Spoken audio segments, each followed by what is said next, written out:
Wassalatu wassalamu ala asyrafil anbiya wal mursalin sayyidina Muhammadin wa ala alihi washabbihi ajma'in. Wala haula wala quwwata illa billahil aliyyil azim. Subhanaka la ilma lana illa ma 'allamtana innaka antal alimul hakim. Rabbi shrah li sadri wa yassir li amri wahlul 'uqdatam bil lisani yafqahu qawli. Amin. Amma ba'd.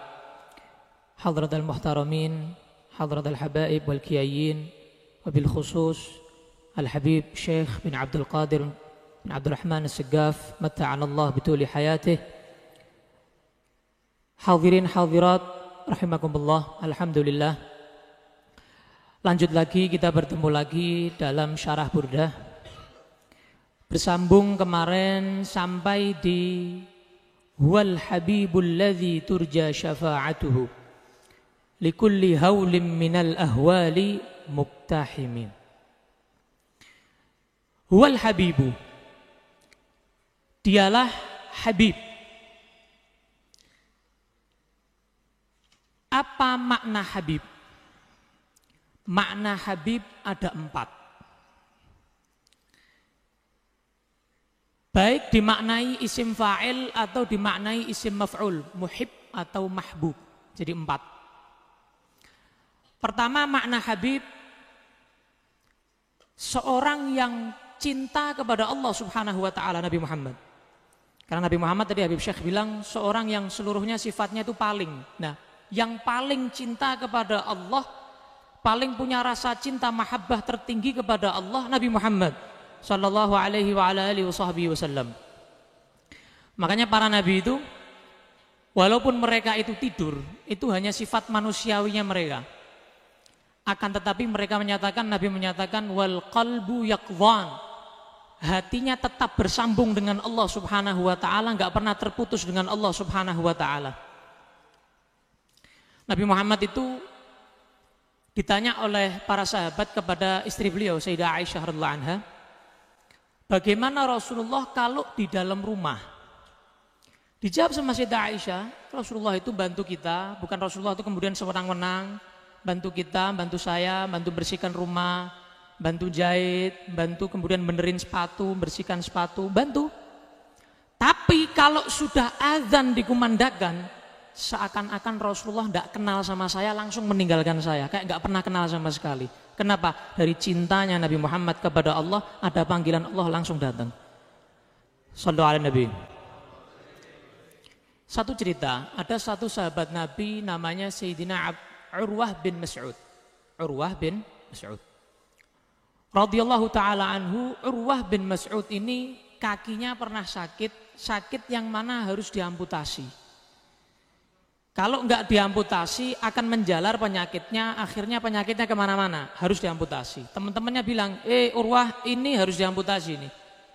Caranya bagaimana biar saya tidak merasakan rasa sakit? Ada obatnya, obat bius. Tapi kamu nanti ketika dibius kamu enggak sadar, oh ana enggak bisa, kalau enggak sadar itu enggak bisa. Ana enggak mau 1 detik enggak ingat sama Allah, enggak mau ana. Ente bios anak, ente buat lupa anak sama Allah, buat hubungan anak sama Allah terputus, buat hilang akalnya anak tidak mau. Sebelum anak meninggal, anak gak mau terputus 1 detik pun untuk Allah subhanahu wa ta'ala. Gini aja, saya tak sholat. Biasanya aku nek sholat rak kroso. Biasanya. Kalau kita kroso mesti ya. Mesti kroso ya, dikelidiki we kroso. Ada suara HP, Habib saya bilang ada suara HP. Sholat kru suara HP, ada sing ngebel. Itu mesti tidak fokus sholatnya sudah. Sopo yang ngebeli pasti tidak fokus sudah. Sholat susuben, terus kemudian saat susuben sholat tadi itu diambil susubennya, susuben ya, bukan amputasi, susuben. Itu pasti sholatnya tidak khusyuk. Susuben ini kayu cilik masuk ke kulit loh. Ya, yang nggak mudeng, yang nggak paham ya. Kemudian Urwah sholat sunnah, saya tak sholat sunnah, tak selonjor, karena kakinya sakit, harus diamputasi. Urwah kemudian sholat, takbir, betul teman-temannya dipotong kakinya, diketok. Sayyidina Urwah tidak gerak sama sekali, tidak. Wis pokoknya tidak merasakan sama sekali. Selesai sholat, wis. Malah tanya, sudah dari tadi nih, sudah selesai nih, udah harus perbanan kabeh. Kenapa? Karena sholatnya fokus, nggak ada hatinya cuma kepada Allah subhanahu wa ta'ala, karena cintanya kepada Allah subhanahu wa ta'ala. Itu anak didiknya Nabi. Bagaimana nabinya? sallallahu alaihi wa ala alihi wa sahbihi wasallam. Naam. Kemudian makna yang kedua, Habib, makna yang kedua adalah mahbub indallah, sangat dicintai Allah. Makhluk yang paling dicintai Allah, paling dikasihi Allah, Nabi Muhammad sallallahu alaihi wasallam. Malaikat, jin, manusia, semuanya Nabi Muhammad paling dikasihi Allah sallallahu alaihi wasallam. Makanya ketika Nabi Muhammad iri dengan Nabi Ibrahim, dengan sifatnya, dengan julukannya Khalilullah, Allah menyatakan dulu, kamu itu bukan Khalil sudah, kamu itu sudah Habibi, sudah kekasihku, kata Allah subhanahu wa ta'ala. Bukan Khalil lagi sudah. Kalau Ibrahim masih Khalil, tapi engkau sudah Habib sallallahu alaihi wa ala alihi wa sahbihi wasallam. Wala sawfa yu'tika rabbuka fatardat, untuk siapa? Untuk Nabi Muhammad sallallahu alaihi wasallam. Kiblat itu Allah sampai menyatakan falanwalliyannaka qiblatan tardaha. Sampai dari sayangnya Allah sama Nabi itu kiblat manut Nabi. Mau di mana kamu kiblatnya? Enggak apa-apa, tak turuti. Mau sebelah mana? Saya pengen Ka'bah ya Allah. Ya wis madhep Ka'bah. Dari sayangnya Allah sama Nabi Muhammad sampai diruti seperti itu. Padahal kiblat. Cerita ini saya dengar dari Habib Umar bin Hafid. Habib Umar menceritakan dulu di zaman Imam Malik bin Anas, madhab Maliki, seorang khalifah yang kedua dari Bani Abbasiyah, namanya Abu Ja'far al-Mansur. Abu Ja'far al-Mansur ini khalifah kedua dari Bani Abbasiyah. Dia ini lagi di Madinah di Masjidin Nabawi, lagi doa, bingung, ini saya doa madhep kiblat apa madhep Nabi? Soalnya kan Nabi sebelah kiri, ya kan? Kiblat kan maju ini lurus, Nabi sebelah kiri, ini saya madhep kiblat atau menghadap Nabi? Tanya sama Imam Malik bin Anas, saya ini kalau doa menghadap mana? Katanya Imam Malik, loh, pertanyaanmu kita era perlu dijawab kok. Ini nih yang di hadapanmu ini, Nabi Muhammad ini wasilahnya Nabi Adam, diterima Allah tobatnya. 300 tahun sujud, gak diterima Allah, cuma tawassul sama ini, diterima sama Allah. Kiblatnya doa tuh ya ini tuh ya, katanya Imam Malik. Ka'bah itu, rahasianya Ka'bah, keutamaannya Ka'bah, fadilahnya Ka'bah. Ya aduh sama ini. Kenapa kita menghadap Ka'bah? Ya karena ini. Nabi Muhammad SAW, kiblat kita, kiblat hati kita, kiblat kita menuju Allah. Itu ini Nabi Muhammad sallallahu alaihi wasallam. Ente kok pakai tanya, katanya Imam Malik. Ya ini madhep sini. Di hadapan Nabi kok madhep Ka'bah, ya ora payu.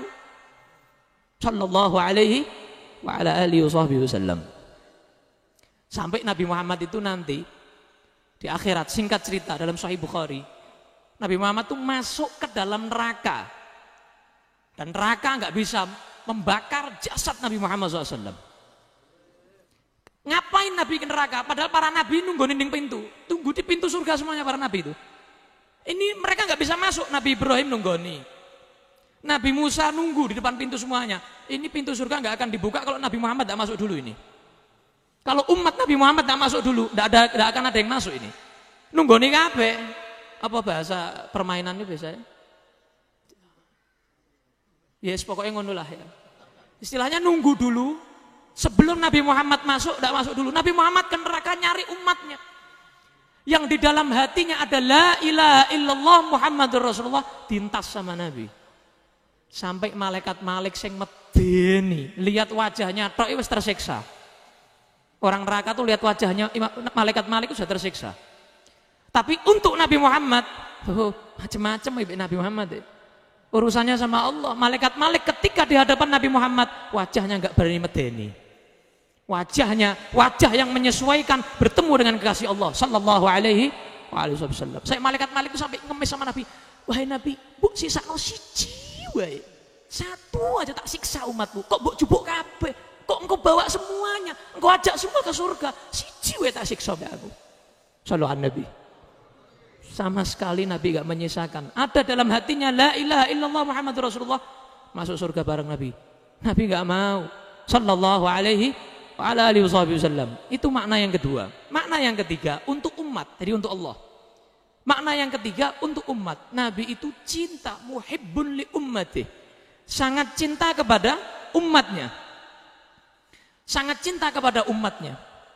Jadi cerita tadi itu di neraka, cintanya Nabi kepada umatnya sangat luar biasa, enggak mau. Raufur Rahim, azizun alaihi ma anittum, harisun alaikum bil mu'minina raufur rahim. Nabi Muhammad enggak mau umatnya susah, bahkan rasa sakit sakaratul maut beliau tanggung setengahnya. Jadi kita ini utang rasa sakit nyawa, sakaratul maut itu kita utang setengah rasa sakit itu sama Nabi SAW.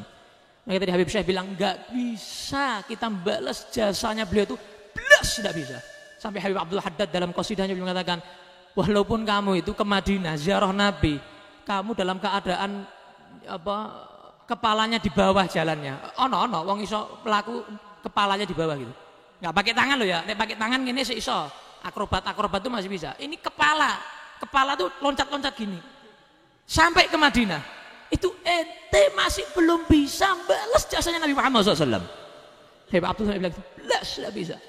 Dari hebatnya cintanya Nabi Muhammad sama kita, pengen kita semuanya bareng beliau di surganya. Sallallahu alaihi wa ala alihi wasallam. Makna yang keempat, beliau mahbub. Beliau dicintai umatnya. Siapa dari kita umatnya nggak cinta Nabi? Bahkan orang-orang kafir, Allah itu bilang sama Nabi saat orang-orang kafir Quraisy tadi itu, Nabi Muhammad masih hidup. Allah ingin tasliyah, Allah ingin nyenengin Nabi. Buat Nabi tidak sumpah, buat Nabi tidak kecewa. Nabi kan kecewa, istilahnya Nabi itu kayak sumpah begitu. Ini saya kok ngajak Abu Lahab, ngajak orang-orang kafir Quraisy ini kok ya nggak pada mau, sudah usaha, sudah akhlak, sudah luar biasa. Allah tuh sampai, Muhammad, mereka tuh sebetulnya la yukadzibunak. Mereka tuh bukan berarti gak percaya sama kamu. Mereka tuh gak beriman sama kamu karena gengsi. Mereka tuh sebetulnya percaya engkau tuh amin, seorang yang jujur, amanah. Engkau tuh orang yang paling luar biasa di hati mereka. Tapi mereka gengsi, gak mau jadi bawahan kamu, gak mau ngikutin kamu. Atas dasar alasan nenek moyang, ajaran nenek moyang. Sangat dicintai. Makanya satu cerita, saat Nabi Muhammad meninggal, sallallahu alaihi Nabi, itu para sahabat dari cintanya sama Nabi, ada yang dengar Nabi Muhammad meninggal, matanya langsung buta. Ana wong cinta kaya ngono. Ana wong tinggal mati bojone ya wis alhamdulillah ya. Gawe neh. Ini ditinggal meninggal Nabi Muhammad, langsung ada sahabat yang matanya buta. Ada yang bingung seperti Sayyidina Umar, bawa pedang. Siapa yang ngomong Nabi Muhammad meninggal? Sini, tak penggali. Tak penggal sini kepalanya. Siapa yang berani menyatakan Nabi Muhammad mati? Paling tenang saat itu padahal paling afdolnya sahabat, Sayyidina Abu Bakar Siddiq radhiyallahu anhu. Abu Bakar Siddiq tenang, padahal hatinya sangat rindu sama Nabi, cinta sama Nabi. Paling afdolnya sahabat Nabi. Masuk ke rumah Nabi, izin dengan istri Nabi. Nyium di antara dua mata Nabi, di jidatnya Nabi, di dahinya Nabi. Kemudian Sayyidina Abu Bakar sambil nangis bilang, ma atyabaka hayyan wa mayitan. Wahai Rasul, engkau ini indah bukan saat hidup tak?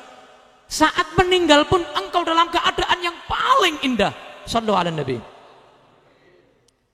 Uzkurni inda rabbik. Wahai Nabi, ingat aku ya.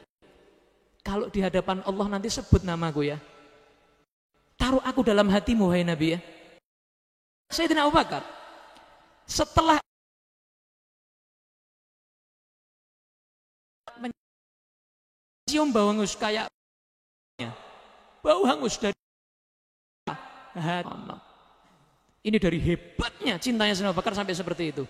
Ketika ditanya, bagaimana bisa? Apa yang bisa memadamkan api ini, api kerinduan ini? Enggak ada yang bisa memadamkan kecuali ma'ul liqa, kecuali air bertemu dengan Nabi Muhammad SAW. Airnya yang bisa memadamkan rindu ini cuma bertemu dengan kekasihku Nabi Muhammad SAW. Makanya Sayyidina Abu Bakar gak lama meninggal habis itu. Orang biasanya kalau cinta sama seseorang itu gak lama, malaikat Israel mampir. Jadi gak terlalu lama akan menyusul kekasihnya sallallahu alaihi wa ala alihi wa sahbihi wasallam.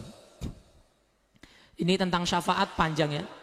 Mungkin bulan yang akan datang tentang syafaat alladzi turja syafa'atuhu. Jadi kali ini cuma pembahasan Habib. Intinya beliau Nabi Muhammad SAW adalah Habib dengan 4 makna yang tadi, semuanya perfect, semuanya is the best. semuanya adalah paling mulia, paling luar biasa sallallahu alaihi wa ala alihi wa sahbihi wasallam. Makanya kalau kita seumur hidup nggak pernah mimpi Nabi Muhammad SAW, perlu dipertanyakan tingkat cintanya kepada Nabi Muhammad SAW. Seumur hidup loh ya. Kalau orang dulu itu seminggu nggak mimpi Nabi, itu wis aib. Aib sudah. Kayak orang kakean dosa ya. Seminggu nggak mimpi Nabi sudah aib. Wis kayak saya gini. Tapi seumur hidup nggak pernah mimpi Nabi, ya Allah. Perlu dipertanyakan cintanya. Ada satu cerita terakhir sebelum ditutup. Cerita dari Umar bin Hafid. Habib Umar bin Hafid menceritakan, beliau pernah bertemu seorang ulama dari Syria. Ulama ini cerita sama Habib Umar, pernah bertemu seorang perempuan di Syria.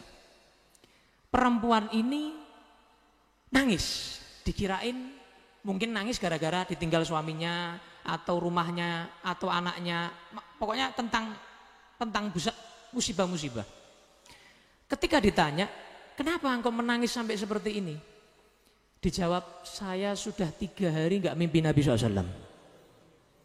3 hari nggak mimpi Nabi, nangis gero-gero. Kita setahun, 2 tahun seumur hidup nggak pernah mimpi Nabi, nggak pernah nangis waktu tahajud, nggak usah di depan orang. Sama Allah aja nangisnya, nggak usah di depan orang, depan Allah. Sama Allah malam hari, nggak pernah nangis minta mimpi Nabi SAW. Ketika ulama ini tanya, apa amalan kamu? Kok tiap malam kamu bisa mimpi Nabi? Saya tiap hari sholawat kepada Nabi 15.000 kali gak pernah saya tinggal. 15.000 kok. 15.000 sholawat kepada Nabi SAW. Makanya ditemui Nabi karena cintanya kepada Nabi. Karena aulan nas bi yaumal qiyamah aktsaruhum alayya shalah. Paling dekatnya manusia nanti di hari kiamat dengan Nabi yang paling banyak bersolawat kepada Nabi sallallahu alaihi wa ala alihi wasallam. Dan bermanfaat. Wal afu minkum wa sallallahu ala sayyidina Muhammadin wa ala alihi wasallam. Walhamdulillahi rabbil alamin.